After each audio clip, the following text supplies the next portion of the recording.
September anidagi haugadawriba Manipur Legislative Assembly gi session da NRC update tawbagi matangda warip lawgani haina Chief Minister na fongdorakliba sigi mahut khudakki oiba mifam amma kauraga warip lawjiba karigino haina JFT gi convener Jeetendra Ningomba na lengakta hanglakli Porompat Police Station ki officer in charge na Jeetendra Ningomba ngasi ayuk pung 10:30 tabada Porompat Police Station da lakadabani haina khanghalakpadagi Police Station da changluraba matungda paumi singna hangba wahang amagi paukhumda wafam masi mahangna phongdokhibani paumi singa unabaduda mahangna hai khongjang changsin minari basingi marakta wakhalon manadaba khara yawba thingnare ngarang sumioi khara Chief Minister Yumnam Khemchanga unaba chatki maduda Chief Minister Yumnam Khemchana September 2 dagi haugadawriba Manipur Legislative Assembly gi session da NRC update tawbagi matangda warip lawgani haina phongdoraki NRC update tawbagi issue asi hauzik mangda taduna lairabani miyamna taliba dimana CD NRC update tawdringaida census tawbiganu haibani masida September 2 ngaiduna laibagi mahut Manipur lengakna khudakki oiba mifam ama kauraga warip lawduna center da taksinba ngamjiba sikarigino Manipur gi miyamna pamliba sida Manipur lengakna khongpham chetna lepa ngamdraga Delhi da chatuna luchingba singda taksilure hairiba sigi wahanthok leite BJP gi MLA singna su miyam gi apamba si thabakta onthoraktrabadi Makhoi punna manaraga party thadok-lagani khaktamak haibada athubada thabakta onthok charak-lagadabani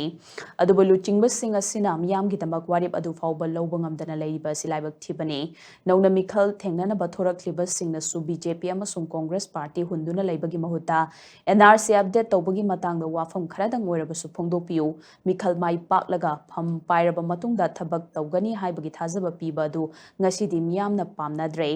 haujiktagi hauna miyamgi thabak tawduna tabakna utpiu nakalamaromda Manipur Police na unaduna wari sananaba khanghalakpadagi ngasi tongan ba luk kayagi luchingba singa loinana Porompat Police Station da wari sanaba lakpani ngasi Imphal East District Additional SP Ilangbam Joyras amasung OC ga loinana phaminaraga wari sanarakle maduda JFT na changsiliba khongjang sing asida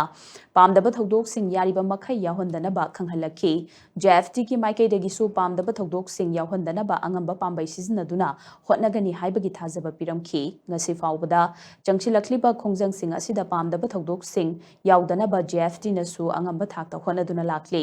makhata na su control tawnaba hotnagani khongjang sing asida ngasi fawba yelhau furup mashal gi marakta pamdaba thodok sing thokiba leitri haiki paumi singna hangba topa wahang amagi paukhum piraduna Jeetendra Ningombana makhatana hai mahangna miyamgi thabak tawrubagi damak mahaki mathakta FIR palakliba asida nungnangba karisu leite miyam yaifagani hairabadi pumnamak kathokpa ngamgani mahangna thawai tharaga miyamgi yaifagani hairabadi madudasu karigumba amata chingnaba leitana thawai thadokani miyamna ngasi taliba demand sing asi fangnabagi damak lamdam asida khundaminariba mipum khudimakna amata oina hotnaminasi hainasu mahangna makhatana phongdoki